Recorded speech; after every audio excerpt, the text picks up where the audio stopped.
नमस्कार, मैं डॉक्टर शिशिर उपाध्याय। सवाल तो पूछेंगे मैं। आज एक बड़ा सवाल है। लंबे समय से परंपराएं चली आ रही हैं, लंबे समय से हमारी भारतीय जो संसदीय परंपरा है उसमें मर्यादा की बात की जाती है। मध्य प्रदेश के नए जो विधानसभा अध्यक्ष बने हैं अभी माननीय गिरीश गौतम जी, उन्होंने एक नई शुरुआत की है कि अब कोई भी असंसदीय शब्द विधानसभा में अगर आता है तो वो माननीय जो बोलेंगे उनकी सारी लाइन वहाँ सर विलोपित कर दी जाएगी। और यही वजह है कि शायद इससे कंट्रोल हो। एक बहुत अच्छी शुरुआत है। मैं गिरीश गौतम जी के साथ साथ उन माननीयों से भी आग्रह करना चाहूँगा, साधना परिवार आग्रह करना चाहेगा कि पूरी दुनिया की नज़र हमारे लोकतंत्र और हमारी संसदीय परंपराओं पर रहती है। मध्य प्रदेश विधानसभा की एक बहुत गरिमा रही है और उसकी एक हमेशा सम्मान रहा है, वो कायम रहे, कोशिश करना चाहिए। हम इसी मुद्दे पर चर्चा करेंगे। पहले एक छोटी सी रिपोर्ट दिखाते हैं आपको।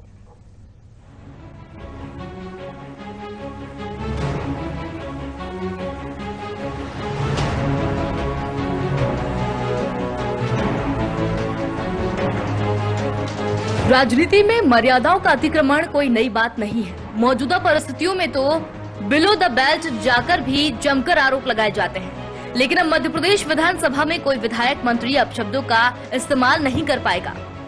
विधानसभा अध्यक्ष गिरीश गौतम की माने तो लगातार सदन में मर्यादाओं को लांघकर अपशब्द का इस्तेमाल हो रहे हैं, लेकिन इसे रोकने के लिए विधानसभा एक सूची तैयार कर रही है। ये सूची उन अपशब्दों की है जिनका इस्तेमाल सदन में नहीं किया जाएगा, जैसे कि पप्पू, बंटाधार, झूठा, गोदी, फेंकू, मामू, मंदबुद्धि, इस तरह के कई अपशब्दों की सूची विधायक को दी जाएगी और बताया जाएगा कि ऐसे शब्दों का इस्तेमाल सदन में नहीं किया जाएगा।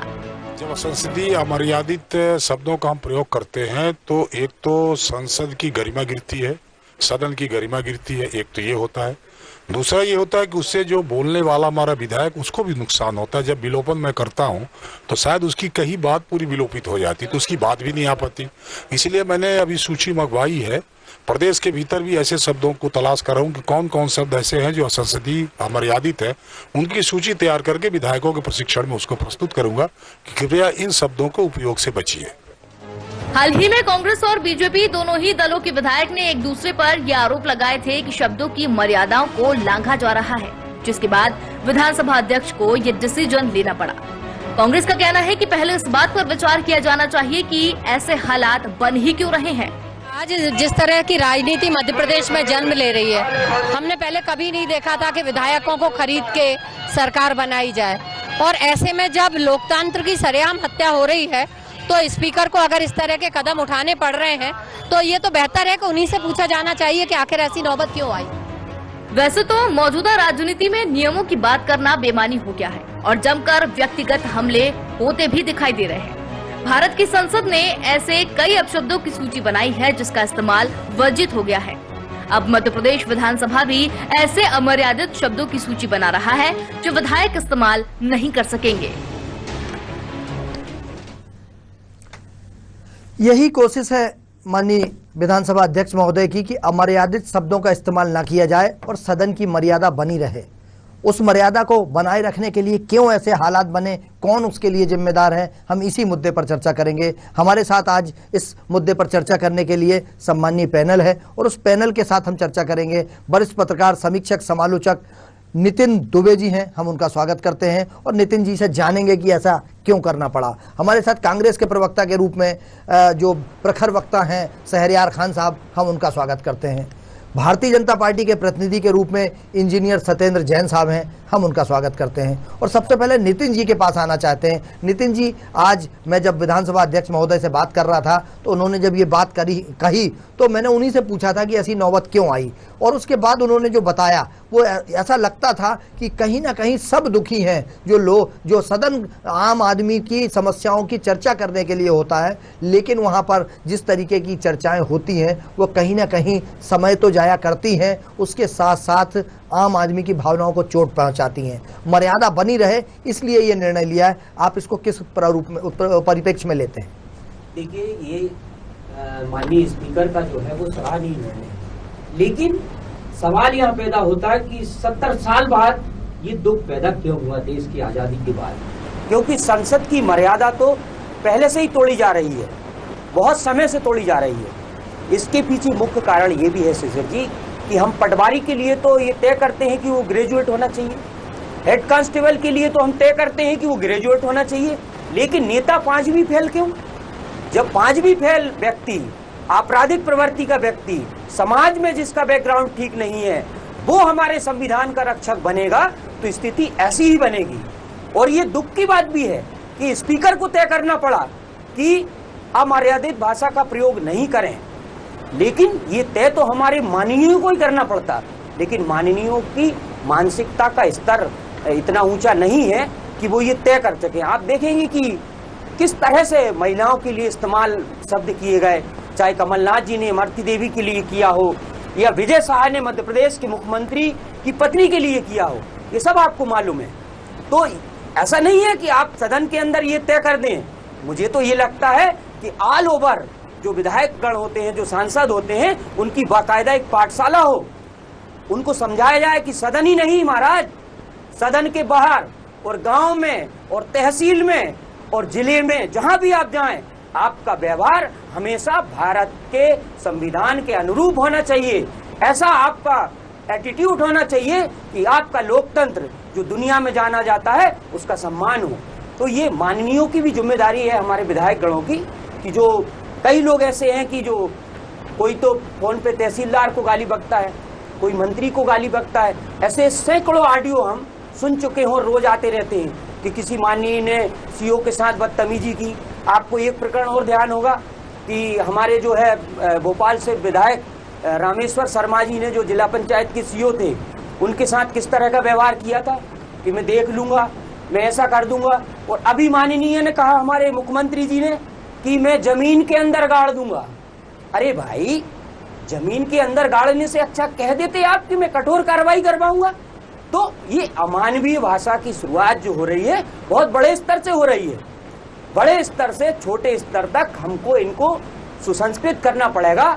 आज मैंने आप जैसे पहली बात कही कि आप हेड कांस्टेबल से कहते हैं कि आप ग्रेजुएट होना चाहिए तब आपकी नौकरी लगेगी। अरे भाई, जो संविधान की रक्षा कर रहे हैं, जिनके ऊपर हमारे भारत का भविष्य निर्भर है, वो अनपढ़ क्यों आ रहे हैं? सवाल तो यही है।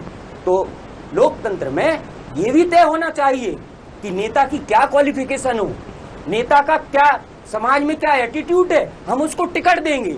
और ये काम बखूबी राजनीतिक दल कर सकते हैं। लेकिन शिशिर जी, आपको मालूम है कि दोनों ही दल या जितने भी दल हैं गले गले तक डूबे हुए भ्रष्टाचार से, अमर्यादित जो शैली है उससे। कौन नेताजी हैं, कौन माननीय हैं जिनकी तरीका जो है, राजनीतिक तरीका जो है या पारिवारिक तरीका जो है, वो संसद के अनुरूप हो या मर्यादा के या भारतीय संस्कृति के अनुरूप। बिल्कुल नितिन जी, बहुत सही आपने बात कही कि ये सिर्फ सदन में ही क्यों, ये बाहर भी ये मर्यादा कायम रखें, क्योंकि जनता ने आपको चुना है उनकी समस्याओं के समाधान के लिए। सत्ता के सिंहासन पर बैठकर या अहंकार में डूबकर किसी का अपमान करना, किसी को गलत शब्दों का इस्तेमाल करना, ये कतई उचित नहीं है। मैं शहरयार खान साहब के पास आना चाहता हूँ। शहरयार खान साहब, बहुत अच्छी बात नितिन जी ने कही कि आज अगर चपरासी के लिए, किसी नियुक्ति के लिए हम जाते हैं तो कहा जाता है कि एक भी प्रकरण दर्ज नहीं होना चाहिए, पुलिस वेरिफिकेशन चाहिए, तुम कम से कम 12वीं पास होना चाहिए, ग्रेजुएट होना चाहिए। और हमारा ये लोकतंत्र की खूबसूरती कहेंगे हम इसको, हम चूंकि माननीयों का बड़ा सम्मान करते हैं, जनप्रतिनिधि हैं,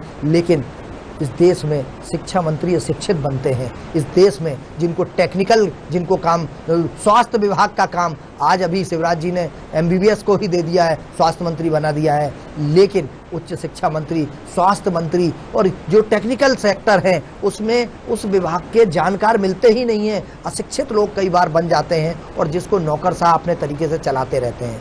ये कहीं ना कहीं बहुत बड़ी कमी तो है ही। साथ ही जो मर्यादा की बात की जा रही है, अकेली भाजपा, सपा, बसपा या कांग्रेस नहीं, सबको मर्यादित रहना होगा। देखिए शिशिर जी, मेरे वरिष्ठ साथी नितिन जी ने जो भी आकलन किया है वो निश्चित ही कहीं ना कहीं सच्चाई के करीब है। लेकिन मैं आपको इस ओर भी ले जाना चाहता हूं कि भारत में राजनीतिक शिक्षा की जो बात अब हो रही है, इसकी कहीं ना कहीं मूल जड़ में हम जाएं तो लगभग 65 साल कांग्रेस के वक्त में ये राजनीतिक भाषा की मर्यादा का निर्वहन हुआ और हमारा देश का लोकतंत्र विश्व में एक मिसाल है, इसमें कहीं दो राय नहीं। लेकिन हम देखेंगे कि लगभग 2013 में जब नरेंद्र मोदी जी प्रधानमंत्री पद के भाजपा के प्रत्याशी घोषित हुए, तब से उन्होंने उस तत्कालिक प्रधानमंत्री मनमोहन सिंह के बाथरूम से झांकने से लेकर जो भाषा की मर्यादा का गिरावट लाना शुरू करा, वो लोकसभा हो या राज्यसभा हो या मध्य प्रदेश या अन्य प्रदेशों की विधानसभाओं में भी देखने को मिला। भाजपा की आज पार्टी का जो स्ट्रक्चर है वो दो नेताओं के इर्द गिर्द घूम रहा है। जब उनकी भाषा शैली इतने निम्न स्तर की होगी, जो संसदीय तो दूर, आम भाषा, आम संस्कृति में, आम दिनचर्या में भी हम लोग शायद बोलने से गुरेज करते हैं अपने परिवार में, अपने सामाजिक दायरे के बीच में, क्योंकि वहाँ पर हमारी ही कमज़ोरी का उसमें दृश्य दिखता है। लेकिन हमारे ये मानने लोग अगर इस चीज़ को गंभीरता से लें, चुनावी राजनीति से हटके लें, तो निश्चित ही भारत का लोकतंत्र बहुत मजबूत लोकतंत्र है और यहाँ पर भाषा शैली का बिल्कुल मर्यादा के अंदर निर्वहन करना हर पार्टी का दायित्व होता है। क्योंकि विश्व हमारी तरफ देखता है, अगर लोकतंत्र की बात होती है तो भारत वो देश है जहाँ पर विश्व की निगाह केंद्रित होती है। और यहाँ पर हमारे माननीय जो उच्च पदों पे बैठे हैं, जो वर्तमान में भाजपा शासन में है, और प्रधानमंत्री और उनके राष्ट्रीय अध्यक्ष या पूर्व राष्ट्रीय अध्यक्ष की भाषा शैली ऐसी होगी, तो इनके निम्न स्तर के नीचे के जो कैडर होगा वो तो अपनी भाषा की मर्यादा को बिल्कुल, आज आप सोशल मीडिया देख लें, टेलीविज़न पे देख लें, या संसद के अंदर देख लें, या सदन के अंदर देख लें, तो ये भाषा का स्तर हमको देखने की बहुत बड़ी वजह भाजपा के आने से पहले से जो ये शुरू हुई है 2013 से, वो रुकने का नाम नहीं ले रही। आज अभी नितिन जी ने भी उस बात को कोट करा कि हमारे मुख्यमंत्री किसी अधिकारी कर्मचारी को डराने के लिए बोलते हैं कि मैं गार्ड दूंगा। ये कौन सी संसदीय भाषा है एक मुख्यमंत्री के तौर पे कि जो उनके अधीनस्थ कर्मचारी हैं उन पर दबाव बनाने के लिए वो इस स्तर की भाषा का प्रयोग कर रहे हैं? क्यों नहीं मुख्यमंत्री जी की कमांड अधिकारी कर्मचारियों पे इतनी है कि वो उनके कहे अनुसार काम करें? उनकी मजबूरियां हमने 2003-04 के बाद से और 18 तक भी देखी और पिछले एक साल में भी देखी। विभिन्न परिस्थितियों के बाद भी ये मुख्यमंत्री अगर हमारे प्रदेश की 14 साल नेतृत्व करने के बाद अधिकारी कर्मचारियों पे अपनी कमांड नहीं कसी है, तो कहीं ना कहीं ये इनकी कमजोरी है। ये अधिकारियों का दोष नहीं है, ये उनकी जो प्रशासनिक क्षमता है उस पर सवाल उठता है।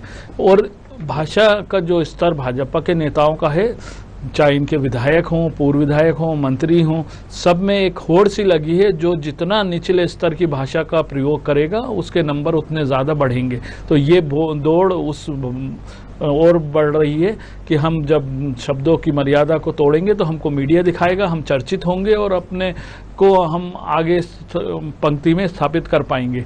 चाहे नरोत्तम जी हों, चाहे रामेश्वर शर्मा हो, भाजपा में आप एक ढूंढेंगे, हजार आपको इसके एग्जाम्पल मिलेंगे।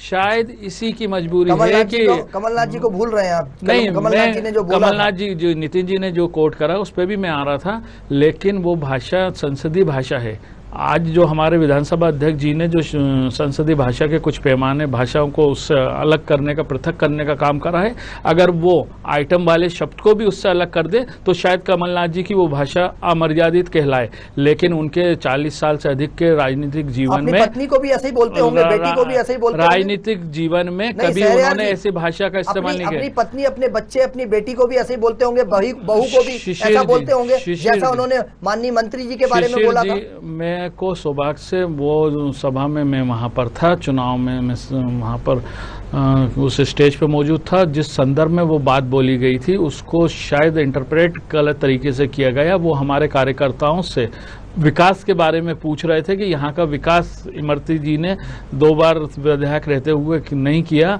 अगर मुझे मालूम होता कि ये इस तरह के आइटम हैं तो मैं इनको शायद टिकट नहीं देता या मंत्री नहीं बनाता। उसको गलत संदर्भ में ले गए। कमलनाथ जी का जो कद आप भी बहुत करीब से देखा है, समझा है, उनकी कभी भी इस तरह की, आज भी वो विपक्ष पे कोई आरोप या प्रत्यारोप करते हैं तो उनकी मर्यादित भाषा शैली के विपक्ष के लोग भी कायल रहते हैं। सत्यन जी बताइए। देखिए डॉक्टर साहब, बहुत एक अनुकरणीय पहल है, बहुत अच्छा आपने विषय भी रखा है। साधना न्यूज़ के को धन्यवाद, और साधना न्यूज़ के दर्शकों के लिए भी मैं ये कहना चाहता हूँ कि आज का दिन जैसे ये आया है तो कहीं ना कहीं शिवत्व लेके आया है, और राजनीति में भी एक शिवत्व आए तो एक बहुत अच्छी बात है। महाशिवरात्रि का दिन है, और जैसा कि विधानसभा अध्यक्ष जी माननीय गिरीश गौतम जी ने इस पहल को लेके आए, तो कहीं ना कहीं मानना ही पड़ेगा कि भारतीय जनता पार्टी की सरकार है, और वो भारतीय जनता पार्टी की सरकार के के समय में मैं ये कहता हूँ विधानसभा अध्यक्ष सिर्फ भारतीय जनता पार्टी का नहीं होता, सत्ता पक्ष का, वह सभी का होता है। और उन्होंने खुद भी कहा हुआ है कि वो कांग्रेस के लिए भी उतना ही पालक की तरह काम करेंगे, और जो निर्दलीय विधायक है, चाहे वो किसी दल का भी नहीं, निर्दलीय भी है या कोई विपक्षी, और बहुजन समाज पार्टी या समाज पार्टी हैं, उन सब के विधायकों के लिए, और भारतीय जनता पार्टी से तो वो स्वयं है ही, अब चूंकि वो आसंदी पर बैठे हैं तो वो सबके लिए एक जैसा पालक की भूमिका निभाएंगे।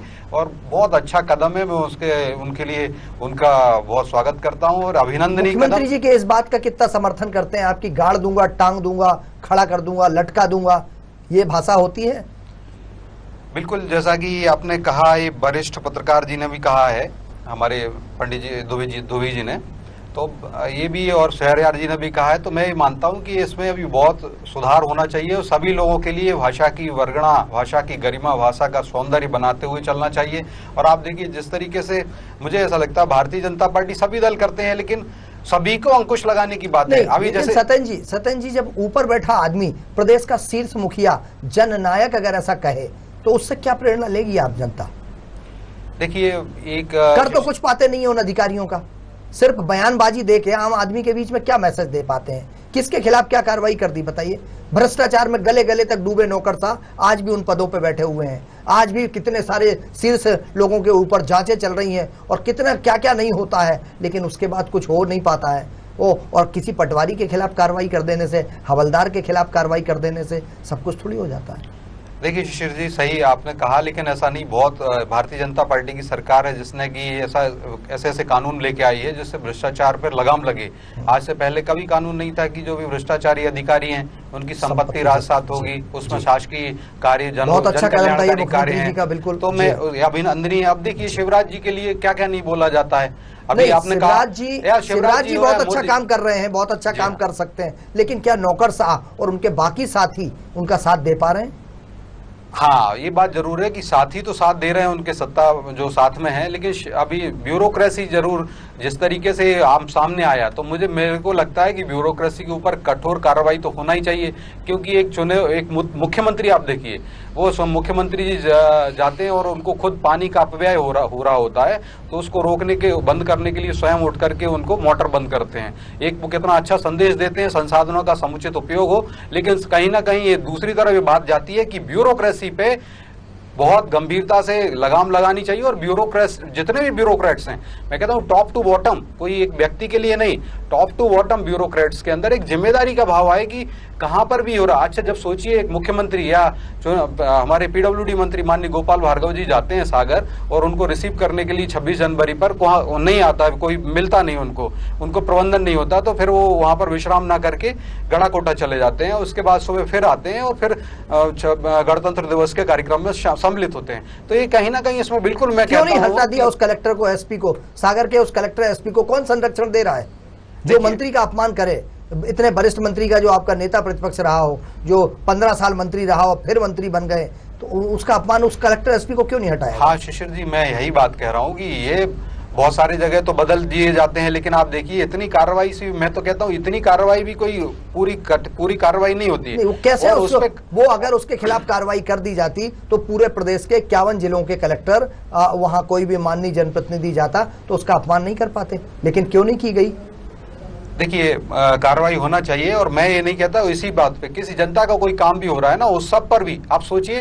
अरे जनता तो गई तेल लेने जनता के पास, तो जनता को कब मदद मिल पाती है? पहले तो जब सरकार के मंत्री को नहीं मिल पा रही जैसा आपने बताया, तो फिर बाकी जनता का क्या होगा? नौकरशाह इतने अहंकारी, इतने पावरफुल हो गए हैं, इतने गैर जिम्मेदार हो गए कि मंत्री बेचारा इंतजार करता रहे और रेस्ट हाउस से वापस चला जाए।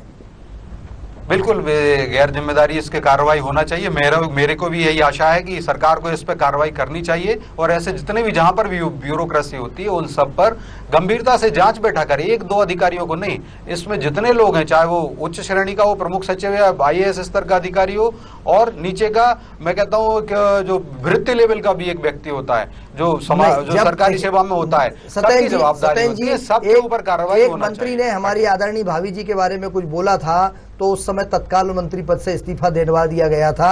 और ये ऐसा नितिन जी ने जो अभी संदर्भ छेड़ा, उस समय मैंने भी काफी चैनल पर दिखाया था, खबरें भी की थी, तो ऐसा ही किसी दूसरे के साथ अगर अपमान होता है तो उसके साथ भी इसी संवेदनशीलता के साथ कार्य करना चाहिए। नितिन जी के पास आना चाहता हूं। नितिन जी, ये जैसा अभी मेरे मित्र सत्येंद्र जी और शहरयार जी ने कहा, आपको लगता है कि सिर्फ लीपापोती करते हैं, चाहे भाजपा के प्रवक्ता हो चाहे कांग्रेस के प्रवक्ता हो, आम जनता भी जानती है कि ये उस पार्टी के प्रवक्ता हैं, इसलिए वो जायज़ ठहराएंगे आइटम को। उन्होंने बता दिया कि बिल्कुल सही है, इन्होंने टांग दूंगा, गाड़ दूंगा, उखाड़ दूंगा, पटक दूंगा, इसको भी जायज़ ठहरा देंगे। लेकिन सच्चाई ये है कि ये सिर्फ अपनों के कालिक को ढकने का काम करते हैं। बिल्कुल, देखिए, ये माननीय जो प्रवक्ता महोदय हैं, शहरयार भाई हों या भाई साहब हों, जैन साहब, इनको इसलिए भेजा गया है कि आप पार्टी का पक्ष रखें। ये जनता का पक्ष नहीं रख सकते। इनको जनता का पक्ष रखने के लिए जनता ने लोगों को चुना है और उन्होंने निर्देश इनको दिया है कि आप पार्टी का पक्ष रखें, हमारा पक्ष रखें। ये किसी कीमत पे उस मूल बात से दूर नहीं जा सकते, ये इनकी ड्यूटी है। लेकिन जनता की क्या ड्यूटी है कि अगर राजनीतिक दल ठीक काम नहीं करेंगे, राजनीतिक दलों का ठीक आचरण नहीं होगा, तो जनता जो है वो उनको ठीक कर देगी। और जनता समय समय पे ठीक करती चली आती है, एहसास दिला देती है कि मैं हूँ।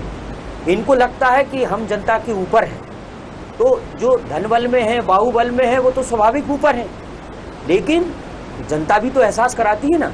शायद जो 70 सालों से जो पार्टी देश पर राज कर रही थी, जो मध्य प्रदेश पे अखंड राज कर रही थी जो पार्टी, जनता ने उसे चुना और 15 महीने में भी उसे ठीक कर दिया। तो ये जनता है, जनता ही भगवान है। ये जो महोदय हैं, माननीय हैं, ये अगर किसी की बदौलत सदन में पहुंचे हैं, ये सरकारी भवनों का इस्तेमाल अगर कर रहे हैं, सरकारी कारों के काफिलों का इनके पास व्यवस्था है, तो ये इनकी कमाई थोड़ी है, ये जनता की, उस जनता की। ये जनता का पक्ष और जनता की भावना के अनुरूप काम नहीं करेंगे तो शिशिर जी ये तय है कि जनता सबक सिखाना जानती है। ये आपने भी देखा है, कई मंजर ऐसे देखे, चाहे स्थानीय चुनाव हो या प्रदेश स्तर के चुनाव हो या देश के चुनाव हो। तो मुझे ऐसा लगता है कि भारत की लोकतंत्र की मूल अवधारणा के अनुरूप, यानी जनता के भाव के अनुरूप ही राजनीतिक दलों को अपना आचरण करना चाहिए। जैसे आपने कहा, मैंने भी कहा और सारे अखबारों में रहा कि मुख्यमंत्री ने कहा कि जमीन के अंदर गाड़ दूंगा। मैं एक सवाल यहाँ पूछना चाहता हूँ, ये प्रवक्ता महोदय उसको कितना ही भी उस मामले में सफाई देने की कोशिश करें, या कमलनाथ जी ने इमरती देवी को कहा आइटम, कैसे ही भी कहा, किसी भी रूप में कहा, लेकिन एक महिला को आइटम तो कहा ना, इससे आप इनकार नहीं कर सकते। महिला, मेरे घर भी बेटी है, मेरे घर भी बहन है, मेरे मेरे घर में भी बेटी है। मैं अपनी बेटी से ये तो कहता नहीं कि बहन से कि आइटम पानी लेकर आना, या कमलनाथ जी ऐसा नहीं कह सकते ना, उसको हम सम्मान की दृष्टि से देखते हैं। हम तो अपनी घर की छोड़ दीजिए, पराई तो छोड़ दिए, यानी भाई कोई भी महिला हो, कहीं की भी हो, विदेश की हो, देश की हो, हमारी संस्कृति कहती है कि उससे सलीके से बात की जाए, उसको सम्मान से उसके साथ व्यवहार आप करेंगे। लेकिन जो इन नियमों को बनाने के लिए बैठे हैं, जो समाज में चेतना फैलाने का जिनका काम है, जिनको हमारी जनता को पालने की जिम्मेदारी जिनके ऊपर है, वही आइटम कह रहे हैं, तो फिर आप कहाँ जाएंगे? जब पुलिस ही चोर हो जाएगी तो कौन बचाएगा? तो कौन बचाएगा आपको? खेत को बागड़ ही खाने लगेगी तो कौन बचाएगा? बिल्कुल, मैं शहरयार मुख्यमंत्री जी ने कहा कि गाड़ देंगे जी। मैं भाजपा के प्रवक्ता या पूरे नेता या मध्य प्रदेश या देश की पूरी भाजपा से ये पूछना चाहता हूँ, गाड़ देने को आप सही करके बताइए, ये सही कैसे है जी। चलिए समय की, नितिन जी समय की कमी है, शहरयार जी जल्दी से आप इस पर अपना पक्ष रखें कि क्या ये उचित है? ये नेता जब ऊपर बैठे लोग हैं यही मर्यादा नहीं रखेंगे तो बाकी कौन रखेगा? देखिए शिशिर जी, कांग्रेस पार्टी इस विचार का समर्थक रही है, इन 65 सालों में राजनीतिक व्यवस्था बना के रखी है, उसके उदाहरण भी आपने समय समय पे देखे हैं। और ऐसी किसी भी भाषा का कांग्रेस पार्टी समर्थन नहीं करती जो कि मर्यादा के संसदीय भाषा के खिलाफ हो।